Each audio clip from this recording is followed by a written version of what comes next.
Amém?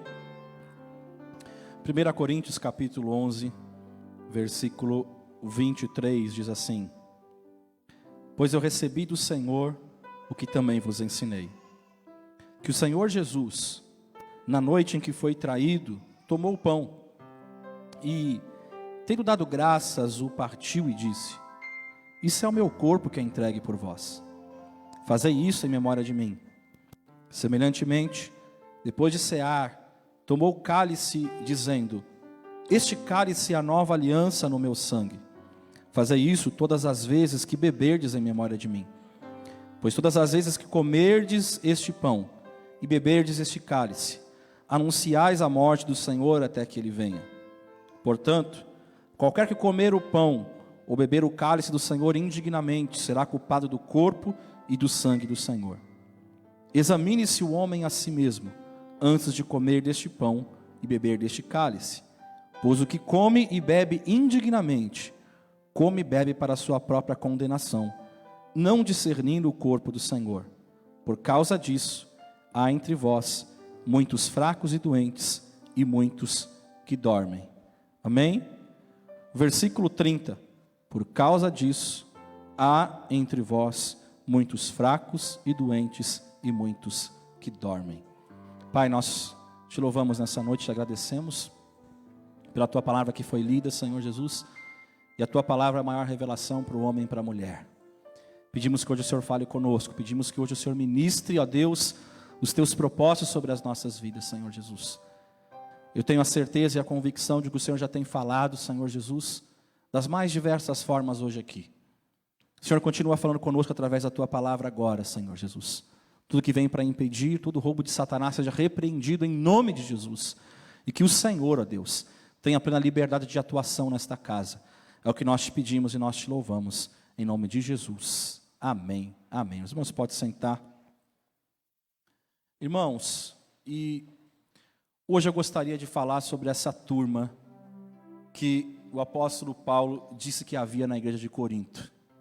Por isso o nosso foco está aqui no versículo 30. No momento da ceia do Senhor, Paulo diz que na igreja existiam pessoas fracas, doentes e outras que dormiam, outras que estavam dormindo. E olhando para o texto grego, a palavra fracos, ela vem do grego asthenes, acho que é assim que se pronuncia, significa frágil.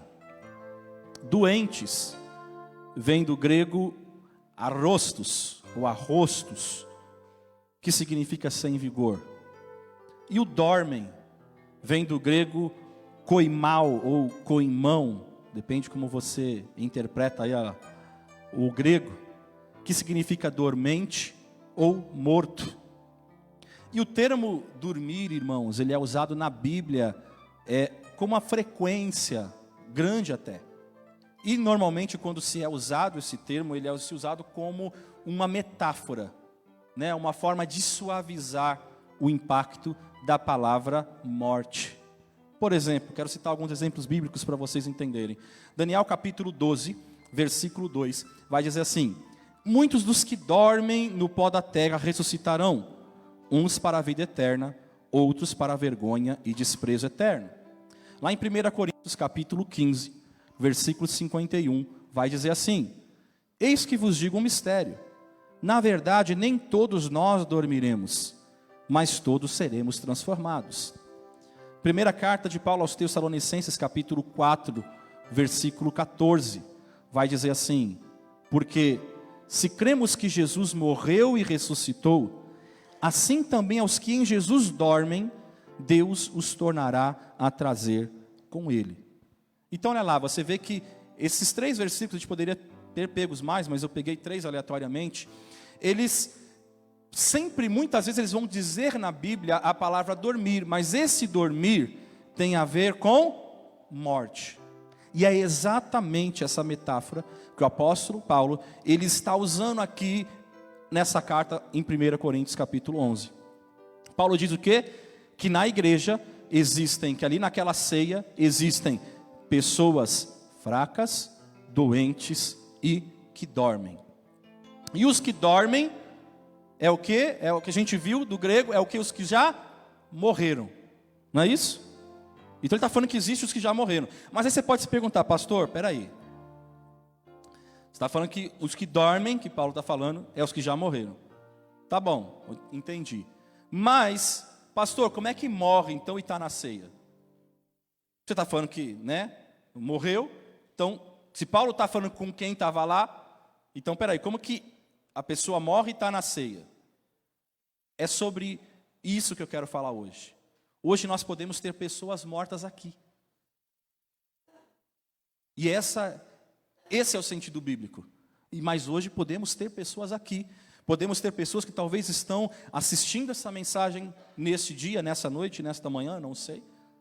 Mas que podem estar mortas. Será que nós nos encontramos assim?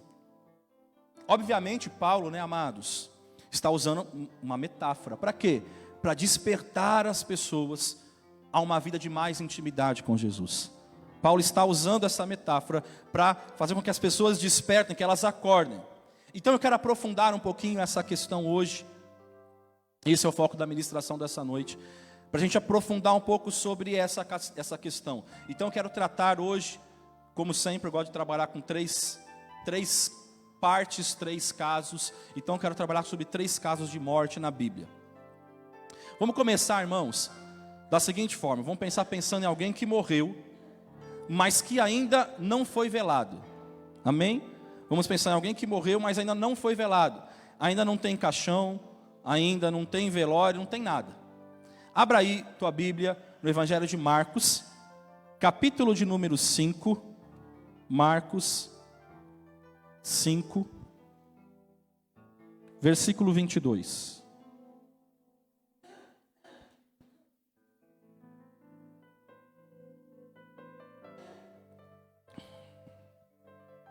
Marcos capítulo 5, versículo 22 diz assim: Então chegou um dos principais da sinagoga, por nome Jairo, o qual vendo-o, prostrou-se aos seus pés, e rogava-lhe muito: Minha filha está à morte, rogo-te que venhas e lhe impõe as mãos para que sare e viva. Pelo que Jesus foi com ele, grande multidão o seguia, comprimindo-o. Certa mulher que havia 12 anos tinha uma hemorragia, e que havia padecido muito à mão de vários médicos, gastando tudo o que tinha, sem contudo melhorar, pelo contrário, só piorava. Ouvindo falar de Jesus, veio por trás dele, entre a multidão, e tocou na sua veste. Dizia ela: Se tão somente tocar nas suas vestes, sararei. Imediatamente se lhe estancou a hemorragia, e sentiu no seu corpo estar curada. Jesus, conhecendo que de si mesmo saíra poder, voltou-se para a multidão e perguntou: Quem tocou nas minhas vestes? Responderam os discípulos: Vês que a multidão te aperta e dizes: Quem me tocou? Ele, porém, olhava em redor para ver quem tinha feito aquilo. Então a mulher, que sabia o que lhe tinha acontecido, temendo e tremendo, aproximou-se, prostrou-se diante dele e declarou-lhe toda a verdade. Ele lhe disse: Filha, a tua fé te salvou. Vá em paz e ser curada deste teu mal. Estando ele ainda falando, chegaram alguns da casa do principal da sinagoga, quem disseram: A tua filha está morta, por que incomodas o mestre? Jesus, porém, tendo ouvido essas palavras, disse ao principal da sinagoga: Não temas, crê somente. Marcos capítulo 5, encontramos o caso da filha de Jairo. Jairo era o principal da sinagoga, e a Bíblia nos conta que agora ele tem uma filha adolescente, que estava desenganada pela medicina. O chefe já investiu todo o dinheiro que ele tinha, procurando alguma forma de salvar a sua filha, alguma forma de que sua filha melhore da doença, mas a medicina já desenganou e agora a Bíblia nos conta que a filha de Jairo está morrendo em casa. Nesse estado, irmãos, em que sua filha se encontra, ele vai procurar Jesus. E é interessante que quando ele chega diante de Jesus, ele vai dizer assim: Minha filha está moribunda, rogo-te que venhas e lhe impõe as mãos para que sare e viva. Nesse estágio, irmãos, nesse estágio que nós lemos agora, a menina está viva ou morta? Viva. Porque ele está dizendo: a minha filha está moribunda, a minha filha está doente. Ele não chegou dizendo para Jesus: olha, a minha filha está morta. Então esse primeiro estágio, que Jairo chega diante de Jesus, ele está dizendo, olha, minha filha, ela está moribunda, eu peço que o Senhor venha, que o Senhor vá à minha casa, que o Senhor imponha as mãos sobre ela, que ela sare, e que então ela viva.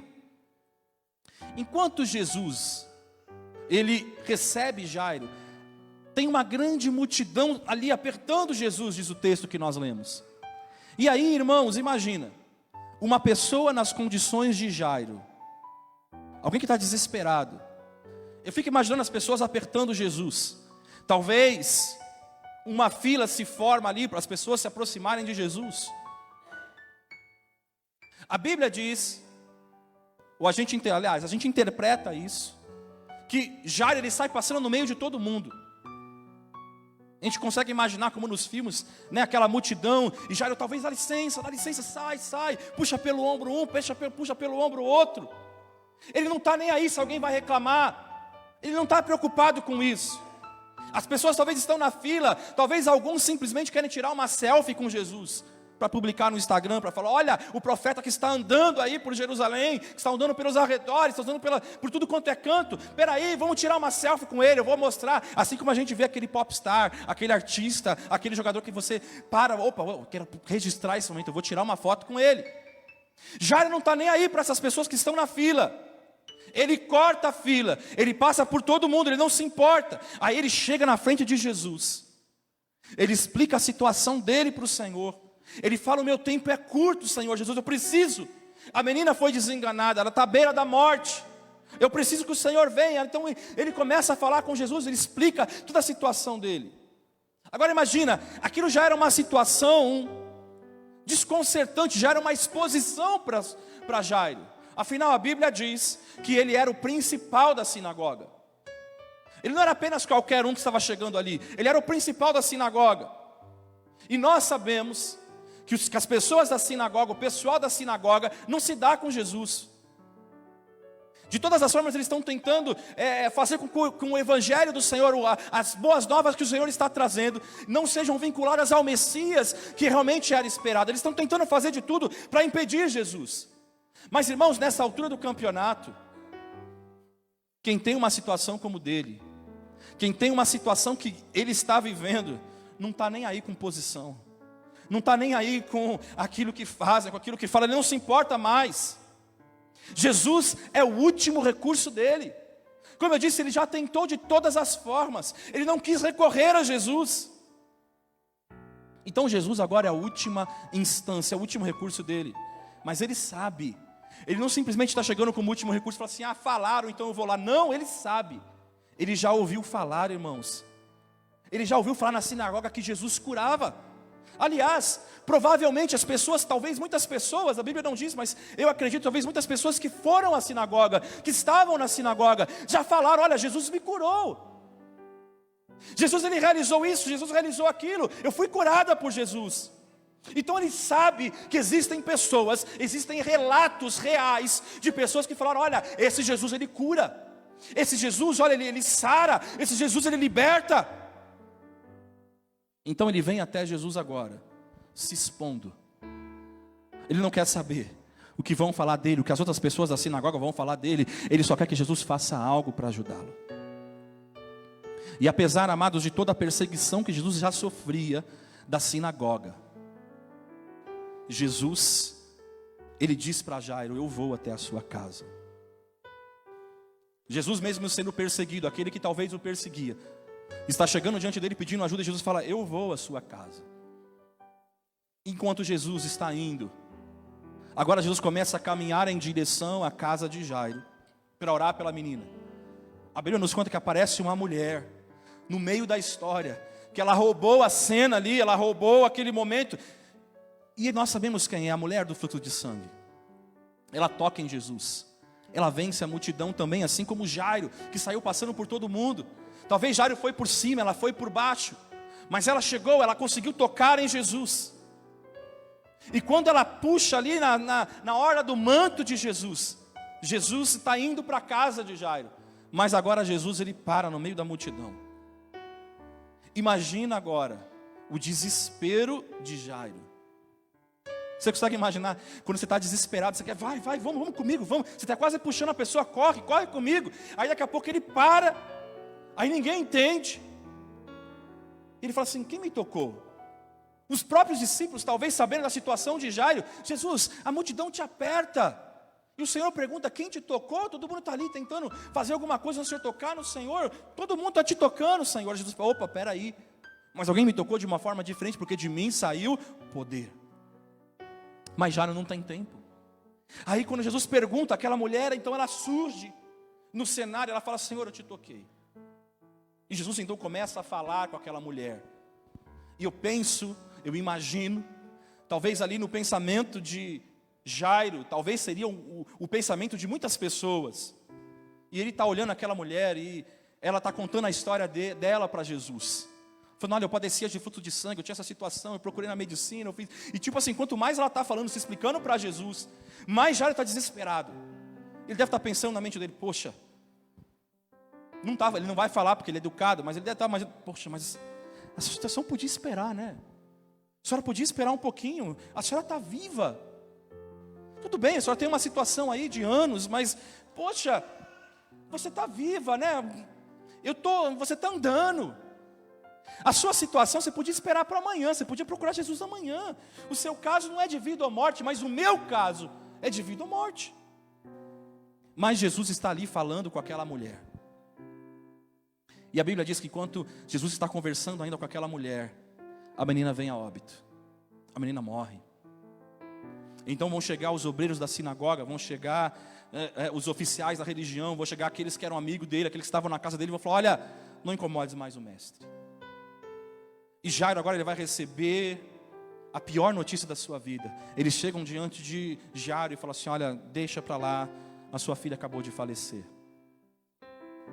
Pergunta, irmãos, quem acabou de falecer, fede? Não. Quem acabou de falecer, já o corpo fica duro? Não. Quem acabou de falecer, está frio? Não. Não está duro? Ainda não. A menina está assim ainda. Ela não fede, ela não está fria, os músculos não enrijeceram, mas ela está morta. Ela perdeu a vida. Ela não está no caixão, ainda está na cama. Ainda está no seu quarto. Ela ainda está no quarto dela. Ela não tem um funeral ainda. Ninguém sabe ainda. Talvez os vizinhos da rua de baixo ainda não sabem. Muitos familiares ainda não sabem o que aconteceu. Apenas algumas pessoas, apenas os mais próximos, apenas aqueles que estão ali na casa de Jairo, aqueles que são mais próximos. E eles vêm dar notícia, então ainda não tem funeral, ninguém sabe ainda. Presta atenção, que Deus está falando com você hoje. Ela está morta, mas ainda está na casa do Pai. Isso diz alguma coisa? Ela está morta, mas ainda está na casa do Pai. Paulo está dizendo aqui no texto de 1 Coríntios que nós lemos, que existem pessoas na igreja que são fracas, doentes e que dormem. O primeiro tipo de morto que eu gostaria de falar é aquele que está morto, mas ainda se encontra na casa do Pai. Ela está morta, está morto, mas ainda não tem funeral. Está morto, mas ainda não tem caixão. Está morto, mas ainda não tem flores. Está morto, mas ainda não tem sepultura. Esses vão ser os próximos passos, sim.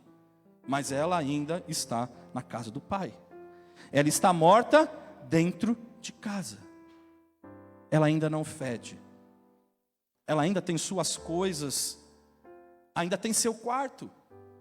Ela ainda tem sua cama. Ela ainda tem as suas roupas. Ela ainda tem seus brinquedos. Tem as coisas de filha. Tem aquelas coisas que todo filho tem. Tudo está ali ainda. Tudo está muito vivo ao redor dela. Ela está morta, mas as coisas estão ali. Irmãos, Paulo disse que na igreja existem pessoas mortas. E eu estou fazendo uma aplicação espiritual agora. Elas estão mortas, mas ainda estão na casa do Pai. Os órgãos vitais pararam de funcionar. A pessoa não ora, ela não ora mais, ela não clama mais, ela não adora mais a Deus, ela não trabalha mais, ela não evangeliza. O que é vital na fé parou, mas ainda estão na casa do Pai. O que é vital na fé? Ah, pastor, oração. Tá bom, parou de orar, mas ainda está na casa do Pai. Parou, tá bom. O que é vital na fé, pastor? Leitura bíblica. Ah, parou de ler a Bíblia, mas ainda está na casa do Pai. Pastor, o que é vital no reino? Vital no reino é trabalho, falar de Jesus. Ah, não está falando mais, não tem trabalho, mas ainda está na casa do Pai. Há quanto tempo você não fala de Jesus? Já parou para pensar? Você consegue falar de tudo. Você fala do futebol, você fala do cinema, você fala da novela, você fala da política, você defende pessoas. Enfim, a gente fala de tantas coisas. Mas há quanto tempo a gente não fala de Jesus? A gente não senta, e eu não estou dizendo apenas no evangelismo em si, mas às vezes de você estar numa roda com a tua família, com teus amigos, com teus colegas, enfim, e você fala de Jesus. Ou talvez no final do culto, ou no início do culto, que você, poxa, o Senhor Jesus está falando. Não, talvez o grande assunto de hoje foi: o Palmeiras não tem mundial. Mas e Jesus? E amanhã, e no outro dia, nós vamos falar da política, nós vamos falar do Bolsonaro, nós vamos falar do Lula, nós vamos falar de tantas pessoas. Mas e quando nós vamos falar de Jesus? E talvez alguém está do teu lado esperando. Tá, mas e quando você vai falar de Jesus? E quando a gente vai acrescentar alguma coisa sobre Jesus? E quando que você vai falar? E quando vai acontecer? Quanto tempo a gente não fala de Jesus, irmãos? As funções vitais de um crente não estão mais funcionando. Os órgãos vitais pararam. Mas você ainda está na casa do Pai. Lembra-se que Paulo, na mesma leitura, ele disse assim: examine-se o homem a si mesmo. Examine-se. Você está vivo ou você está morto?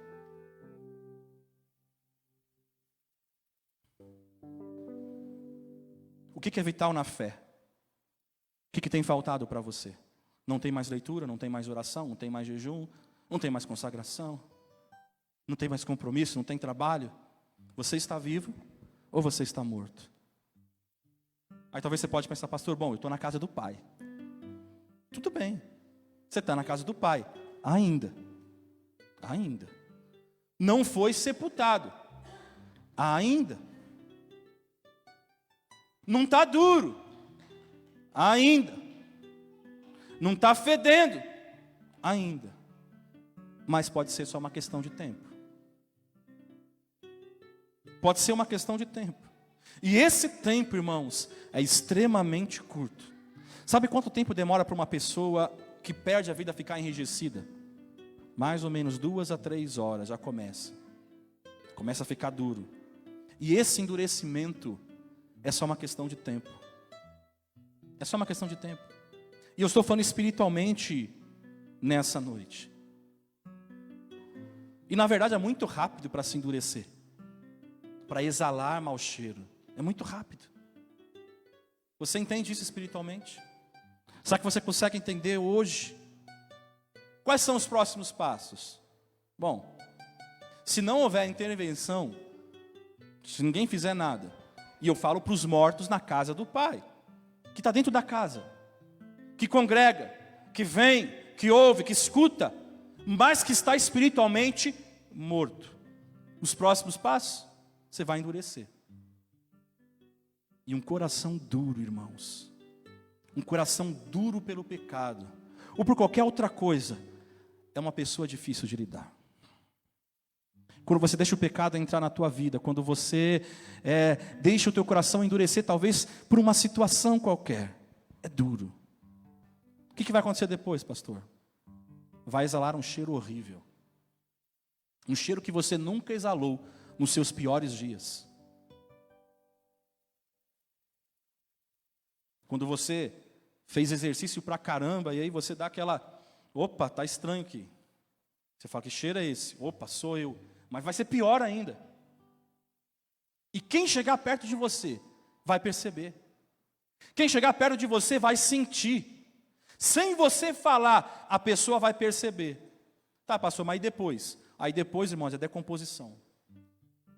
Vai definhar até acabar tudo. Acabou tudo. Existem mortos que ainda não foram velados.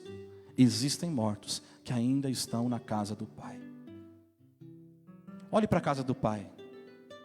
Quero que você imagine um momento. Olhe para a casa do Pai espiritualmente. Se encontre nessa casa. Onde você está nela? Onde você está? Agora, se examine nesta casa. Se examine, olha ao teu redor. Você está vivo ou você está morto? Se identifique agora. Deus está falando comigo e com você. De verdade, olhe para dentro de você. Se examine. Será que eu estou igual àquela menina antes de morrer? Ainda não morri. Estou mais para lá do que para cá. Mas eu ainda estou vivo. Eu estou bem. A sua análise você vai conseguir. Não, Deus está me usando. Eu ainda estou percebendo, ainda estou sentindo. Como você está na grande casa de Deus? Se você se identificou com a situação dessa garota, se assim como ela você se encontra morto, mas dentro da casa do Pai, então saiba de uma coisa, muito séria que eu vou falar para você: a morte é o fim de tudo. Você já teve a experiência de falar com alguém que já esteve vivo, mas o desvio na fé a deixou morta? Você já teve a experiência de falar com pessoas assim? Aí você vai falar com ela, e ela tem diversos motivos, diversas razões. Você vai falar, você vai tentar argumentar, vai falar aqui, vai falar, mas no final o fato foi um só. É um só, a morte. A pessoa está morta. Ela não quer saber de congregar. Ela não sente mais, ela não acredita mais, ela não ora mais, ela talvez não acredita nem mais que Deus pode fazer algo na vida de alguém. Pessoas mortas espiritualmente, pessoas que caíram, pessoas que se afastaram. A morte, ela finaliza todos os processos. A morte, ela acaba com a esperança. A morte, ela põe um ponto final na vida. Ela põe um ponto final na alegria. A morte, ela põe um ponto final no seu chamado. A morte põe um ponto final no seu ministério. E o apóstolo Paulo estava falando da ceia. Pessoas para quem o chamado morreu. Pessoas que espiritualmente sumiram. A espiritualidade sumiu, estão mortas. Pessoas que enterraram aquilo que Deus entregou. E quem está morto, irmãos, não enxerga mais o resto. Quem está morto não sente mais. Quem está morto não percebe mais. Você pode falar, mas ele não percebe mais. Se falta num culto, já se sentia mal. Poxa, hoje eu faltei no culto. Ai, que chato. Eu não gosto de faltar no culto. Mas hoje já não sente mais. Se ficar sem orar, sem cantar, se sentia mal. Poxa, hoje eu não orei, hoje eu não louvei ao Senhor. Mas agora já não tem mais importância, não sente mal mais. Porque morreu. Só não oficializou. Quantos estão mortos espiritualmente hoje?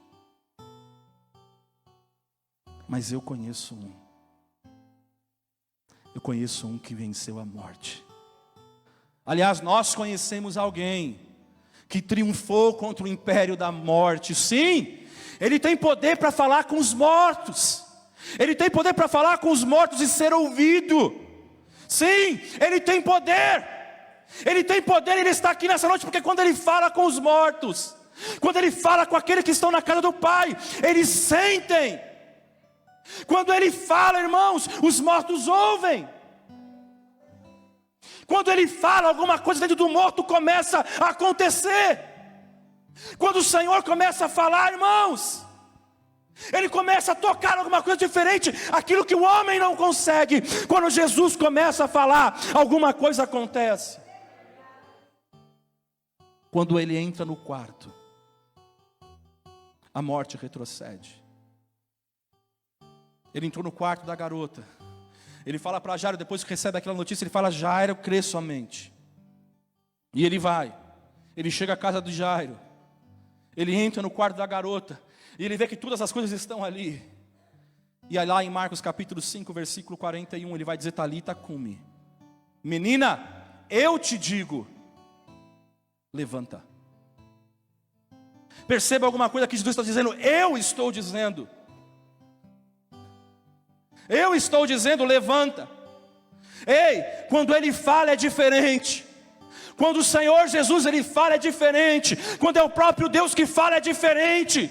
O morto Ele vai ouvir. Uma coisa é o pastor falar, uma outra coisa é o cantor cantar, é a mãe, é o pai, é o marido, é a esposa, é alguém falar. Mas quando é Jesus que fala, quando é Jesus que dá ordem, quando é Jesus que fala, o morto sente. O morto se levanta, quando ele entra na casa do Pai, alguma coisa diferente acontece. Eu quero dizer algo para você nessa noite. Deus está movendo neste lugar. Jesus chegou na casa. Jesus chegou na casa. Jesus está chegando. Jesus chegou. Jesus está diante de você. Começa a ouvir a voz do Espírito Santo. Começa a ouvir a voz do Senhor. Deus está falando: ei, a ti te digo, levanta.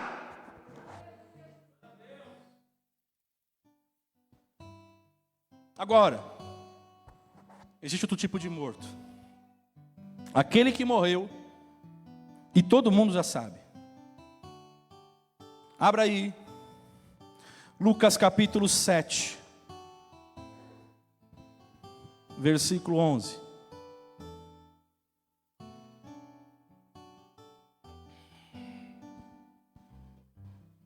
Diz assim, Lucas capítulo 7, versículo 11. Logo depois, Jesus foi a uma cidade chamada Naim, e com ele iam muitos dos seus discípulos e uma grande multidão. Quando chegou perto da porta da cidade, eis que saía o enterro do filho único de uma viúva, e com ela ia uma grande multidão da cidade. Ao vê-la, o Senhor sentiu grande compaixão por ela e lhe disse: não chores. Chegando-se, colocou a mão no caixão, e parando os que o levavam, disse: jovem, a ti te digo, levanta-te. O rapaz assentou-se e começou a falar, e Jesus o entregou à sua mãe. Todos ficaram cheios de temor e glorificavam a Deus, dizendo: um grande profeta se levantou entre nós, e Deus visitou o seu povo. Correu dele esta fama por toda a Judéia e por toda a região ao seu redor. O filho da viúva de Naim, esse também é um jovem. Ele morreu. Esteve no processo da garota que nós acabamos de falar, mas ele foi além. Todo mundo soube que ele estava morto. Agora não somente alguns. Choraram, cantaram, conversaram em volta dele, fizeram velório. E no velório as pessoas começam a falar, às vezes muitos contam histórias do morto, do falecido. Lembram histórias de criança e começam a falar ali em volta. Mas nada disso mexeu com ele. Ele continuou morto. Não aconteceu nada. O morto não sente mais. Você pode chegar no ouvido dele e gritar o mais alto que você puder. Não vai adiantar. Está morto. Você pode beliscar com toda a força que você tiver, mas não vão sentir nada, porque ele está morto. Esse rapaz já morreu, já foi velado, já teve velório, e agora a Bíblia diz que ele está indo para o cemitério. Não tem mais jeito. Ele não está mais na casa do Pai. Não está mais na casa. Ele já está indo para a sepultura. Mas a Bíblia diz que no meio do caminho do enterro, no caminho do funeral, é como uma esquina. Desse lado vem o cortejo triste, abatido, chorando. Mas por um outro lado, diz a Bíblia, que existe uma outra turma. Existe uma caravana diferente chegando. E talvez no meio aquelas pessoas estão ali andando, chorando, sofrendo. Daqui a pouco eles começam a ouvir gritos. Eu fico imaginando. Alegria, canto, felicidade. E um barulho muito grande. E a Bíblia diz que Jesus agora vai aparecer. Jesus vem com um grupo. Ele vem de Cafarnaum, ele acabara de curar ali o servo do centurião. E com certeza, irmãos, como eu disse, essa é uma caravana de alegria. Eles estão vendo o que Jesus está fazendo, Jesus está anunciando, Jesus está fazendo grandes coisas, Jesus está movendo, as pessoas estão sendo curadas, sendo transformadas. E a caravana vai chegar. Essa caravana da alegria vai se dar de frente com o funeral do rapaz. A Bíblia diz, a viúva está na frente. Ela já sabe o caminho do cemitério, ela já fez isso uma vez com seu marido. E agora ela está fazendo com seu filho. A turma em volta daquela mulher está triste. Mas nada se compara à dor daquela mulher. Ela já perderam o marido. Agora ela está sofrendo sozinha, ela acaba de perder o seu filho. Depois que enterrar o seu filho, ela vai voltar para casa. As pessoas, elas sentem, mas todos voltarão para sua casa, terão suas famílias, terão seus parentes ao redor, mas ela vai voltar para a casa dela, e ela não vai ter ninguém. Ela vai lidar agora com a solidão, ela vai lidar agora com o sofrimento. E a educação diz que quando a caravana da alegria se encontra com a do morto, da tristeza, eles deveriam se calar.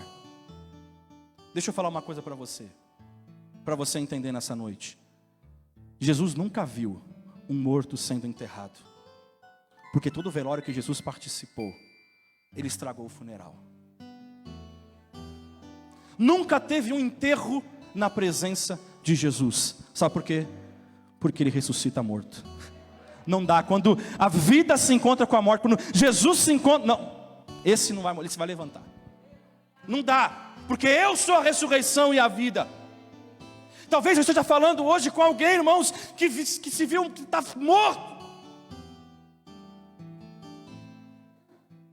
que está para ser enterrado já. Talvez você está falando, minha situação é terminal, não tem mais jeito.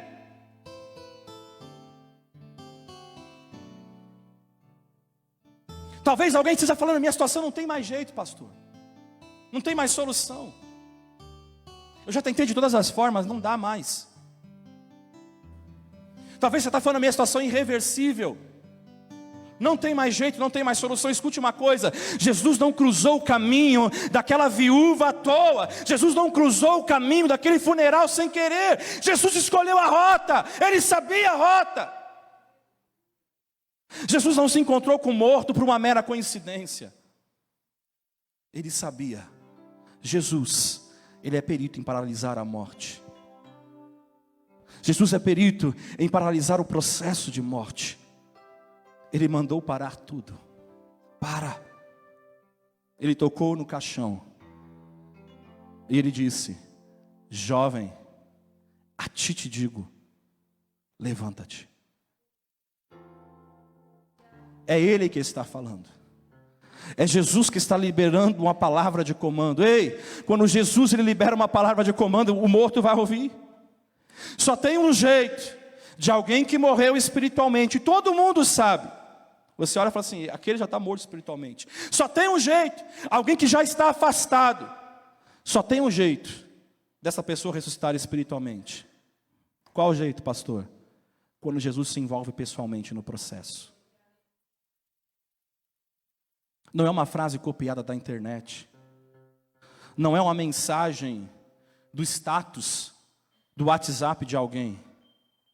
Quando Ele fala, quando Jesus fala, quando Jesus manda, não existe processo, não existe morto que resista. Talvez você esteja prostrado, mudo, indo para o cemitério, mas ei, quando Ele falar com você, você vai sentar. Se Ele falar, você vai ouvir. Se Ele mandar você se levantar, você vai levantar. Se Ele mandar você ouvir, você vai ouvir. Se Ele falar, você ressuscita. O garoto se levantou e começou a falar. Há quanto tempo você não fala o que está acontecendo com a tua vida espiritual? Há quanto tempo? Talvez você nem acredite mais na ajuda pastoral. Não, o pastor não vai me ajudar. E você guarda com você: eu estou morrendo espiritualmente. Eu não acredito mais nessa eficácia, não vai ter mais jeito. Ei, porque você pode falar assim: não, o pastor vai falar, não vai funcionar. Mas eu quero dizer para você: ei, Jesus entrou na casa, Jesus está aqui nessa noite, Jesus Ele veio ao teu encontro. Você não entrou aqui nesta casa hoje à toa. Jesus Ele veio aqui, Jesus está aqui, Ele veio ao teu encontro. Você não entrou nesse canal de YouTube, nesse momento, nesta hora, à toa. Jesus marcou um encontro com você. E eu quero dizer para você: ei, quando Jesus fala, a gente sente. Quando Jesus fala, a gente ouve, a gente levanta, a gente compartilha. E Ele está falando com você nessa noite. Jesus está se encontrando com pessoas no caminho. Jesus está se encontrando com pessoas que já estão indo para o cemitério, já estão indo para falar assim: acabou, não tem mais jeito. Ei, Jesus está te encontrando hoje.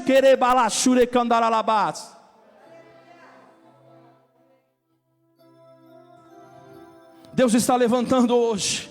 Deus está liberando uma palavra de comando sobre a tua vida. Ei, eu te digo, levanta!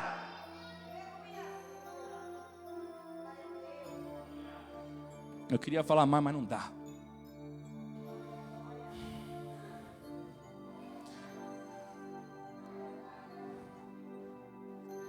Último tópico. Esse é o exemplo mais fácil de encontrarmos na Bíblia. Eu quero falar de alguém agora, bem sucintamente. Foi morto, morreu, foi velado e foi sepultado. Esse é fácil. Você conhece a história, João capítulo 11. Jesus teve um amigo assim. A Bíblia vai falar de Lázaro. Veja a situação de Lázaro. Lázaro era um amigo íntimo de Jesus, o servia.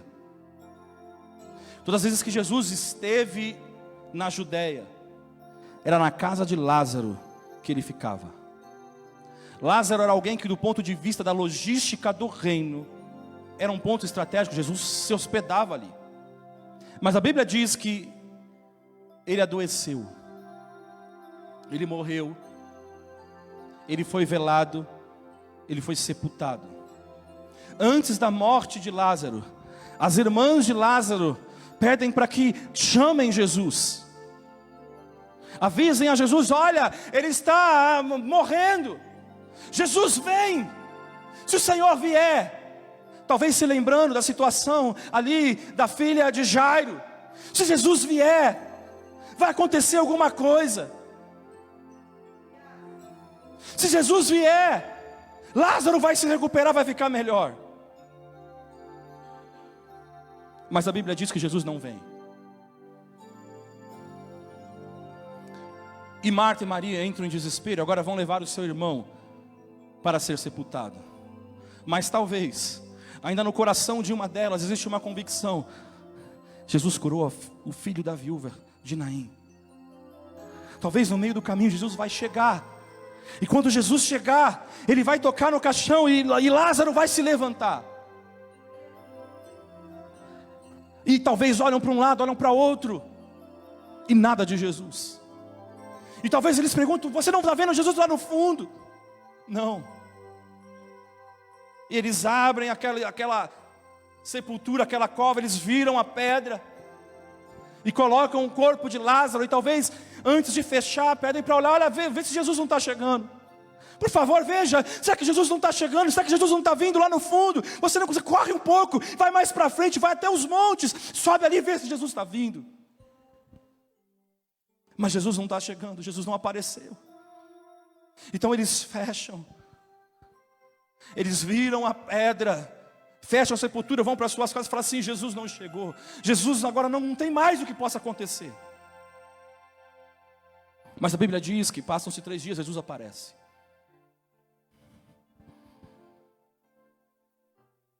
E elas vêm ao encontro, uma vem ao encontro de Jesus e fala assim: Jesus, se o Senhor estivesse aqui, isso não teria acontecido.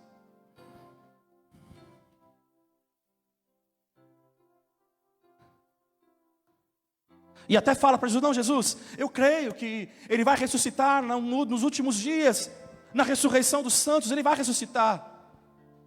Mas Jesus fala assim: ei, não temas, crê somente, eu vou ressuscitá-lo, eu vou levantá-lo. Mas ela está falando: Jesus, já passaram 3 dias. Até para elas, que já ouviram falar de tudo que Jesus fizera ali, para a filha de Jairo, para o filho da viúva, até para elas agora falam assim: não, Jesus não tem mais jeito, porque talvez ainda estava ali, estava no caixão, o corpo estava lá, mas Jesus já está fedendo, Jesus já não tem mais jeito. Jesus, se o Senhor chegar já só próximo ali, de onde a gente enterrou, você já vai sentir o cheiro terrível. Jesus já está no processo de decomposição, já começou o processo, Jesus. A menina não fedia quando o Senhor curou, nem havia sido felada. O jovem lá, o filho da viúva, ele também não fedia, estava no caixão ainda.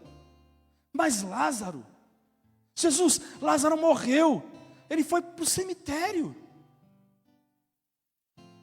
O cheiro está muito ruim. Não dá para acreditar que Jesus não pode mais reverter. Já começou o processo. Não tem mais jeito, a carne já está em decomposição, o cheiro já está terrível. Não tem mais jeito. Então Jesus chega. Ele fala: me leva até o lugar onde vocês enterraram teu irmão. E eu imagino quando Jesus começa a chegar. Quando Jesus chega ali perto, o cheiro já deve ser um cheiro insuportável. Já sente o mau cheiro. Mas ainda Jesus fala: tira a pedra.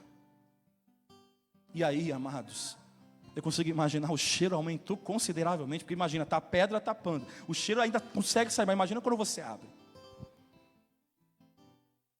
Mas para Jesus não importa. Para Jesus não importa o teu cheiro. Para Jesus não importa o que você está exalando espiritualmente hoje.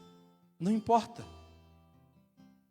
E da porta do sepulcro ele grita: Lázaro, eu te chamo, vem para fora. E a Bíblia diz que Lázaro lhe sai. Se você virar uma página no capítulo 12 de João, você vai ver que Lázaro agora está ali sentado à mesa, comendo com Jesus. Não é uma cronologia errada, é exatamente isso. Lázaro, ele sai daquela sepultura, fedendo. Mas enquanto estão tirando todas aquelas faixas, a carne está sendo restaurada. O cheiro começa a sumir, porque Jesus liberou uma palavra.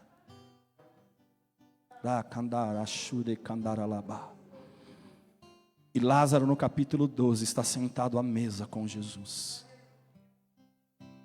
Você crê nisso? Vamos ficar de pé.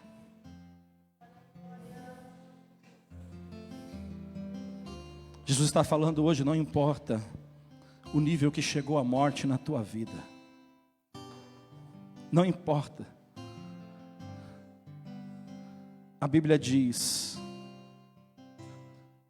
lá em Ezequiel 37, que o Espírito do Senhor levou o profeta a um vale de ossos. Já tinha até entrado em decomposição.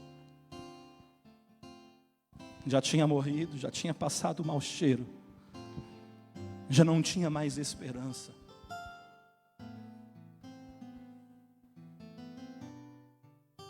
E o profeta, representando o próprio Deus, o Senhor falou assim: abre a tua boca e profetiza a vida.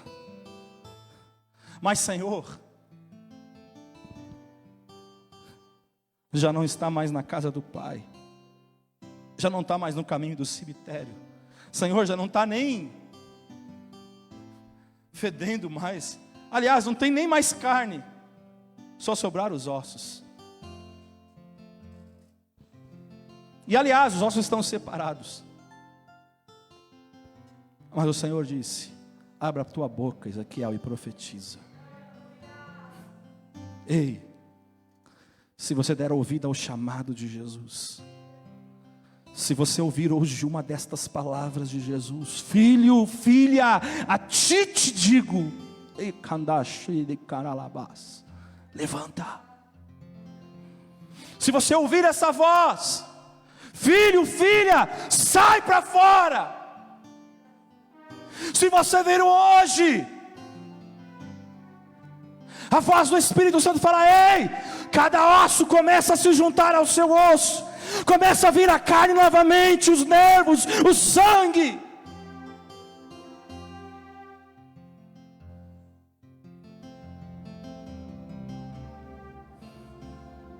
Portanto profetiza e diz-lhes: assim diz o Senhor Deus: eu abrirei as vossas sepulturas e vos farei sair delas, ó povo meu, e vos trarei a terra de Israel. Então saberei que eu sou o Senhor, quando eu abrir as vossas sepulturas e vos fizer sair delas, povo meu. Porém em vós o meu espírito, e vivereis. Então sabereis que eu, o Senhor, disse isso, e o fiz, diz o Senhor dos exércitos. Jesus está nos chamando hoje. Jesus está na casa nessa noite. A pastora já disse: esse não é outro lugar senão a casa de Deus. Jesus está na casa, Jesus chegou na casa. Jesus está te chamando hoje. Você que se enfraqueceu, você que parou, você que abandonou, você que já não sente, você que não ora, você que não busca, você que não lê, você que não jejua, você que não se consagra mais, você que saiu, você que se afastou, você que parou. O próprio Deus está envolvido no teu processo nessa noite. Jesus se envolveu no teu processo nessa noite. Seja em que estágio você estiver, ouça a voz do Espírito Santo nessa noite. Colossenses capítulo 1, versículo 13 nos diz que Ele nos transporta do império da morte para o reino da luz, para o reino do seu amor. Tragada foi a morte na vitória. Onde está a morte, o teu aguilhão? Onde está o inferno, a tua vitória? O nosso Jesus está vivo, e Ele está ressuscitando vidas nessa noite. Ele está ressuscitando aquilo que está morto nessa noite. Ele está trazendo ressurreição nessa noite.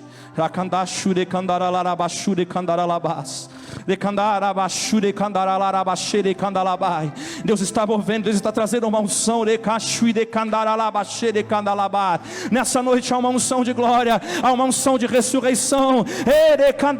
Aquilo que está morto, diz o Senhor, eu trarei a vida. Você que não falava mais em línguas, comece a falar, porque Ele está na casa.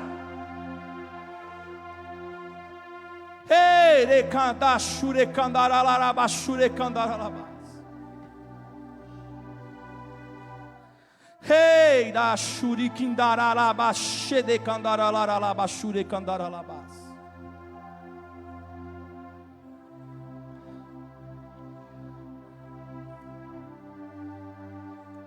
É o próprio Deus que está falando com você.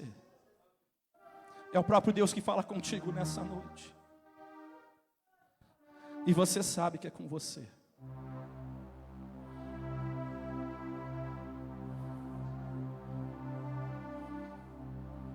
Onde está você?